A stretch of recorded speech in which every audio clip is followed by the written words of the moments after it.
Defence and security policy is one of the top priorities of the European Union and NATO at the moment. But there are 3 EU countries, Ireland, Austria and Malta, that are militarily neutral, i.e. that don't take a side in armed conflicts or participate in military alliances. However, over the past couple of years, Ireland has quietly shifted away from its traditional position, leading to some suggestions that Ireland could be slowly losing its neutrality.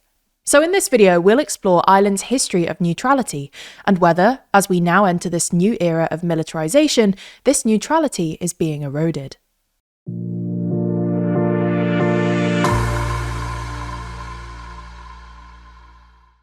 Never miss an episode and always feel in the loop by subscribing and ringing the bell. Irish neutrality has its origins in the early years of the state, following its independence from the UK in 1922. Its neutrality is characterised by non-membership in international military alliances like NATO and staying out of foreign conflicts.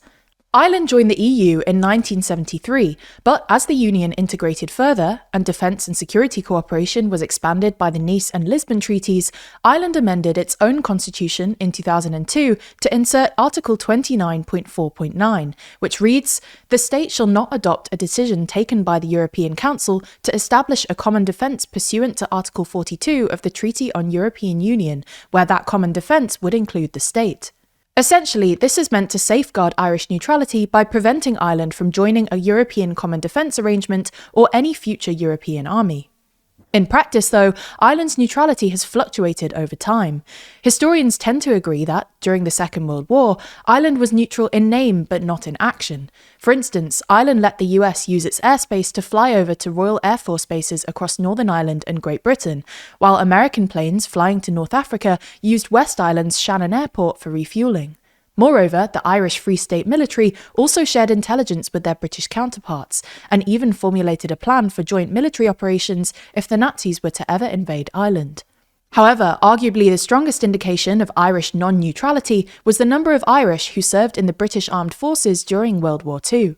From 1939 to 1945, 70,000 citizens of the supposedly neutral Irish Free State volunteered to fight for the British Army against Hitler and the Nazis. This suggested that, even if the Irish government remained constitutionally neutral during the war, many Irish people themselves chose a side. Similarly, and to give a couple of more recent examples, Ireland has been a fierce defender of both Ukraine and Gaza, and is willing to take a strong pro-humanitarian stance in major conflicts. Ireland has also supported multiple rounds of EU sanctions against Russia and has sent non-lethal military aid, including vehicles and demining robots, to Ukraine. In this context, the Irish government has repeated the mantra that Ireland might be militarily neutral, but it's not politically neutral.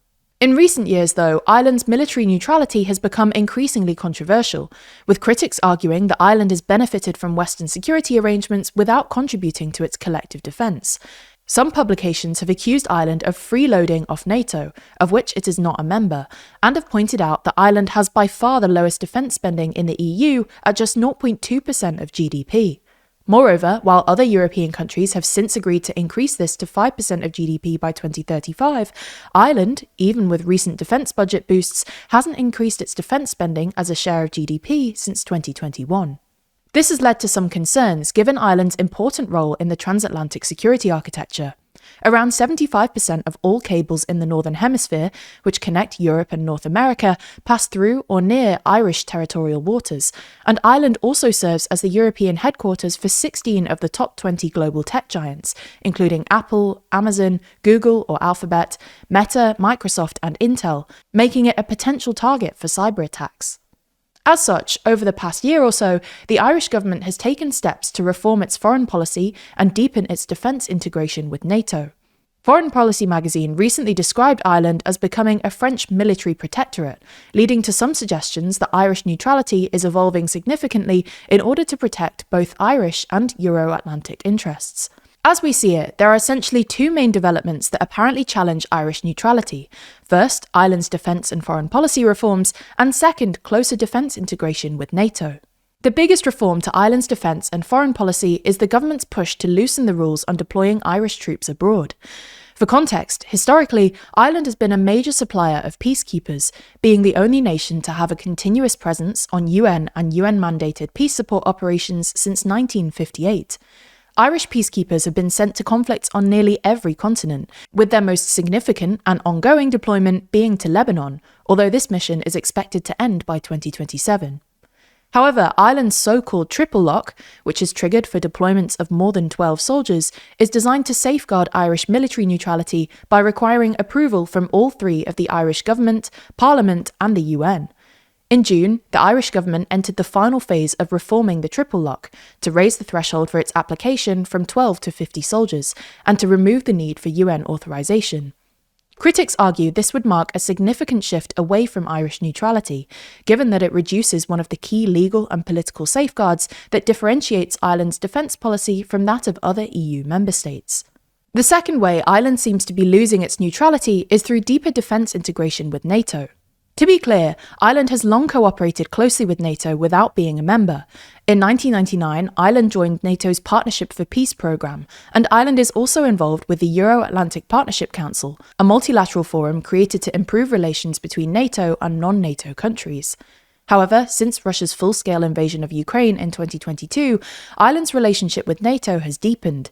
In 2023, the two parties agreed an ITPP, an individually tailored partnership programme, which sets out areas for Irish NATO cooperation between 2024 and 2028, including peacekeeping, cyber and maritime security, and enhancing resilience.